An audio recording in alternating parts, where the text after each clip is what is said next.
Hey guys, welcome back to our channel. ഞാനെന്തീ പകുതി മുറിച്ച കപ്പയായിട്ട് ഇൻട്രോ തുടങ്ങിയെന്നല്ലേ നിങ്ങൾ വിചാരിച്ചേക്കണത്? എടോ പകുതി ആയപ്പോഴാണ് എന്നാൽ വീഡിയോ എടുത്തേക്കാമെന്ന് വിചാരിച്ചത്. അങ്ങനെ ദേ നമ്മുടെ ഒരൊറ്റ വലിയ പീസ് കപ്പയായിട്ടുള്ളത്. അത് ദേ നടുകെ മുറിച്ചിട്ടുണ്ട്. ഇനി ഇത് വെച്ചിട്ടാണ് നമ്മൾ നല്ല കപ്പ വേവിച്ചത് ഉണ്ടാക്കണത് കേട്ടോ. എനിക്ക് ഭയങ്കര ഇഷ്ടമാണ്. ഞാൻ എൻ്റെ കാശിക്കുണ്ണ വയറ്റിലുണ്ടായിരുന്ന സമയത്ത് ഏറ്റവും കൂടുതൽ കഴിച്ചിട്ടുള്ളൊരു സാധനം ഇതാണ്. അച്ഛൻ മധുരക്കിഴങ്ങൊക്കെ നല്ലതാണെന്ന് പറഞ്ഞിട്ട് വാങ്ങിക്കൊണ്ടു. പക്ഷേ ഇതെനിക്ക് ഇഷ്ടമേ ഉണ്ടായിരുന്നില്ല. പക്ഷേ കപ്പ എങ്ങനെ വേവിച്ചാലും ഞാൻ കഴിക്കുമായിരുന്നു കേട്ടോ. അപ്പോൾ അത് നന്നായിട്ട് തൊലിയൊക്കെ കളഞ്ഞിട്ടുണ്ട്. ഇനി അത് ഒന്ന് കഴുകിയെടുക്കണം. നന്നായിട്ട് കഴുകിയെടുത്തിട്ടില്ല, അതിൻ്റെ മണ്ണൊന്നും പോവില്ല കേട്ടോ. അപ്പോൾ നന്നായിട്ട് കഴുകിയെടുത്തിട്ടുണ്ട്. അപ്പോൾ ഇതുപോലെ ചെറിയ ചെറിയ കഷ്ണങ്ങളായിട്ടാണ് കേട്ടോ ഞാൻ കപ്പ അരിയണത്. നല്ല കപ്പയുണ്ട്, നല്ല പൊടിപ്പുള്ള കപ്പയാണ്. അപ്പോൾ കഴിക്കാനും നല്ല ടേസ്റ്റ് ഉണ്ടാവും. പെട്ടെന്ന് വെന്തൊക്കെ കിട്ടും കേട്ടോ. അപ്പോൾ ദേ ഇങ്ങനെ അരിഞ്ഞുകൊണ്ടിരിക്കുകയാണ് കേട്ടോ ഞാൻ. അപ്പോൾ ദേ നമ്മളെ കപ്പയൊക്കെ അരിഞ്ഞു കഴിഞ്ഞു കേട്ടോ. ഇങ്ങനെ ചെറിയ ചെറിയ കഷ്ണങ്ങളാക്കിയിട്ടാണ് കേട്ടോ അരിഞ്ഞിട്ടുള്ളത്. അപ്പോൾ അങ്ങനെ ഇനി നമുക്ക് ഇത് വേവിക്കാൻ വെക്കണം. അതിനു മുമ്പ് ചെറിയൊരു പരിപാടിയും കൂടി ഉണ്ട്. അതിന് വേണ്ടിയിട്ടാണ് കേട്ടോ ഞാനിപ്പോൾ ഇങ്ങനെ നടന്ന് കയറുന്നത്. അപ്പുറത്തെ പറമ്പിലേക്ക് കുറച്ച് പച്ചക്കാന്താരി ഇരിക്കുന്നുണ്ട്. അപ്പോൾ നമ്മുടെ തൊടിയത്തൊക്കെ നമ്മൾ കഴിഞ്ഞ ദിവസം കാലിയാക്കിയതാണല്ലോ. അപ്പോൾ അവിടെ നിന്ന് കുറച്ച് പറിക്കാമെന്ന് വിചാരിച്ചു. അങ്ങനെ ദേ ഈ ചപ്പും കാടൊക്കെ താണ്ടിയിട്ട് വേണം അങ്ങോട്ട് എത്താൻ വേണ്ടിയിട്ട്. സൂക്ഷിച്ചിട്ടില്ല എന്നുണ്ടെങ്കിൽ പാമ്പിൻ്റെ കടിയൊക്കെ ഏക്കാനുള്ള ചാൻസ് ഉള്ളത് കൊണ്ട് വളരെ പതുക്കെ സൂക്ഷിച്ചാണ് ഞാൻ പോണത്.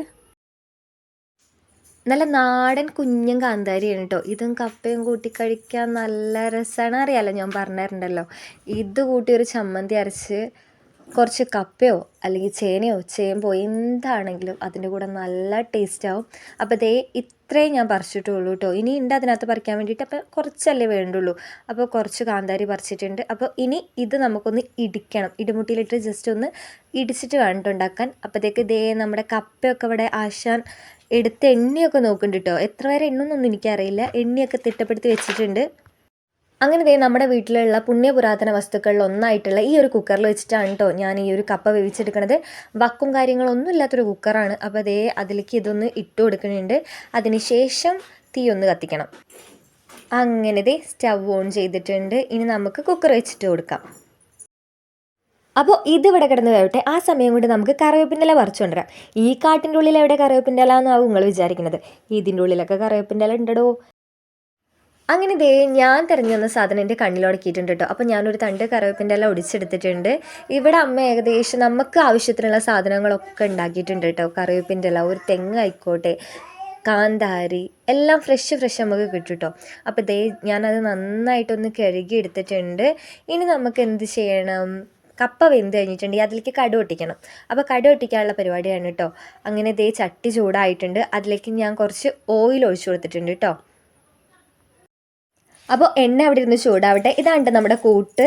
ചെറിയുള്ളി, 2 അല്ലി വെളുത്തുള്ളി, അതുപോലെ തന്നെ കറിവേപ്പിൻ്റെ ഇല, നമ്മുടെ നാടൻ കാന്താരി, ഇതൊക്കെ ഇട്ടിട്ടാണ് കേട്ടോ ആ കൂട്ടുണ്ടാക്കിയേക്കണത്. എണ്ണ നന്നായിട്ട് തിളച്ചപ്പോൾ ഞാൻ കടുക് ഇട്ട് കൊടുത്തു. പിന്നെ നമ്മുടെ ഈ ഒരു കൂട്ടും കൂടി ഇട്ട് നന്നായിട്ടൊന്ന് വഴറ്റിയെടുക്കുന്നുണ്ട് കേട്ടോ. ഇത് നന്നായിട്ടൊന്ന് വഴറ്റിയെടുത്തിട്ട് വേണം നമുക്ക് കപ്പയിലേക്ക് ചേർക്കാനേ. അങ്ങനെ ദേ ഇതൊന്ന് മൂത്ത് വരട്ടെ. ആ സമയമായപ്പോഴത്തേക്കും നമ്മുടെ കപ്പയൊക്കെ വെന്തിട്ടുണ്ട്. ഇപ്പോഴാണ് കേട്ടോ ഞാൻ ഉപ്പ് ചേർത്ത് കൊടുക്കുന്നത്. ഞാൻ അങ്ങനെ ഉപ്പിട്ടിട്ട് വേവിക്കാറില്ല. വേവിച്ചതിന് ശേഷമാണ് ഉപ്പിട്ട് കൊടുക്കുന്നത്. അങ്ങനെ വറുത്ത ആ ഒരു കൂട്ടും കൂടി ഞാൻ മിക്സ് ചെയ്തിട്ടുണ്ട്. ഇനി നമുക്കിത് നന്നായിട്ടൊന്ന് ഉടച്ചെടുക്കണം. അങ്ങനെ കപ്പ ദേ ഞാൻ നന്നായിട്ട് ഉടച്ചെടുത്തിട്ടുണ്ട്. ഇനി എന്താ അടുത്ത പണിയെന്നല്ലേ, കഴിക്കുക. ഇനി വേറെ പണിയൊന്നുമില്ലടോ. അങ്ങനെ ഞാനൊരു പ്ലേറ്റ് എടുത്തിട്ടുണ്ട്. അതിലേക്ക് ഞാൻ കപ്പ പകർത്തുന്നുണ്ട് കേട്ടോ. ഇനി ഇതെന്താണെന്നറിയോ? നല്ല നാടൻ ചൂരക്കറിയാണ്. ഇന്നലെ വെച്ചതാണ് കേട്ടോ.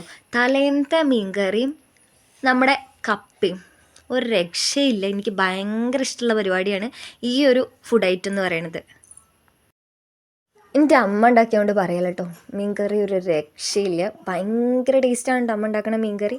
അപ്പോൾ ഇതേ ഇന്നത്തെ വീഡിയോ എത്രേ ഉള്ളൂ. വീഡിയോ ഇഷ്ടപ്പെട്ടിട്ടുണ്ടെങ്കിൽ ലൈക്ക് ചെയ്യുക, ഷെയർ ചെയ്യുക, കമൻറ്റ് ചെയ്യുക. താങ്ക്